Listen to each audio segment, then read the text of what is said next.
Tall Tea is a film that I saw in its first release. I must have been about 11 years old or something.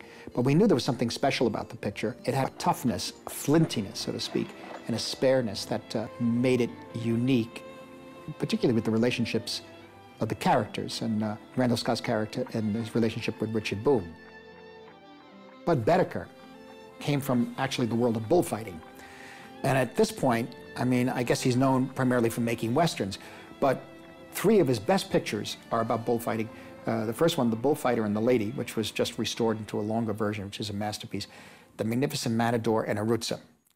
And the starkness that I saw in Tall Tea, this reflects for me the starkness of the arena, the formality of the confrontation in which there are rules of conduct and honor. And this is a big part of the renowned series of Westerns he did with Randolph Scott. Now, of course, you know, Randolph Scott must have had an influence over these films, and so did Harry Joe Brown, the producer, and they had a very long, interesting career beginning in silence. And Burt Kennedy was the writer, terrific writer who wrote most of them. And in the case of The Tall Tea, you got to mention Elmore Leonard. It's based on his story, although I understand that he wasn't so fond of the movie. But obviously, the Western genre was changing with the times, and in the 40s, you started to see a shift to noirish elements, darker emotions, heroes that were more complicated. In the films of Anthony Mann, for example, Jimmy Stewart personified this. It's the series that he made with Jimmy Stewart, a wonderful actor-director team, but with much larger budgets. Winchester 73, The Naked Spur, and pictures like that.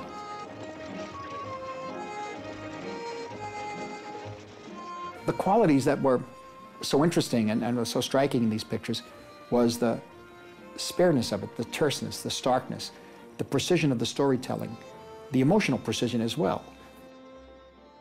Austerity, the amazing frankness, and the wonderful relationships between the men, the strange camaraderie between, as I said, Randolph Scott and Richard Boone in The Tall Tea.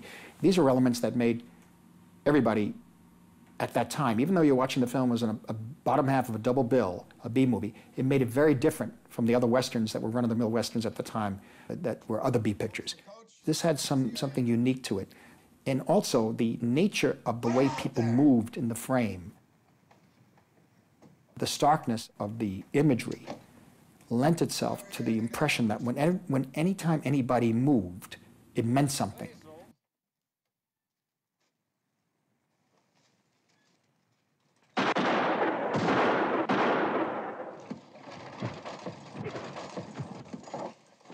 But I mean, even moved like their left hand to half a foot. And in a sense, I remember one person had mentioned to me that, well, yeah, it's a bullfight. So every movement means something, and it's all minimal.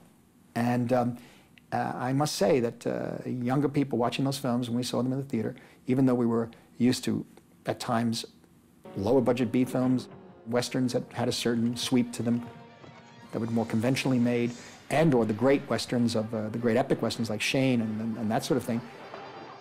Here we knew there was something different going on. We had to pay attention, and it wasn't even a matter of having to pay attention. We were made to pay attention by the nature of the tension in the frame.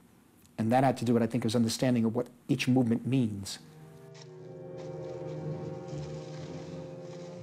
You tie together Bedecker and Scott, there's no doubt. But it's not really, I don't think, a necessity that an actor has to work with a certain director and vice versa. I mean, some directors go through an entire career working with different actors every time, and others just develop close collaborations. I mean, obviously, there's a lot of advantages to working that way with a close collaborator. You develop themes and ideas over time. You explore emotions, emotional states or dilemmas, and really you, in a way, develop a common language. Scott and Bedecker seem to grow much more comfortable with each other on each new film. So there's a human interaction over time on all these movies taken together. You know? You can look at it, you can look at them that way as one long extended movie, the series of pictures they made at that time. And that doesn't mean it's the same picture. It means that it's variations thereof, of themes and ideas. One flows into the other, usually in my mind. So when you see The Tall Tea, you see 7 Men from Now, you see Comanche Station or Decision at Sundown, you're not watching the film. In my mind, it's not like watching the film. You're spending time with these people. You're spending time with in a sense, an epic story of this one character. Ride Lonesome, for example, with The Vengeance.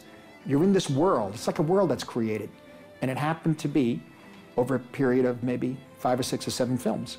Like Val Lewton, the great producer, his productions, each film on its own is really quite unique, and some of them are excellent. But seen together, they take on another quality. They kind of communicate with each other, and seeing them all is a very, very special experience. And interestingly enough, like the Val Lewton pictures, the best of them, the Bedecker and Scott films were made at a certain point in time all together, in a pressurized time. They didn't make them over a period of 20 years, you know.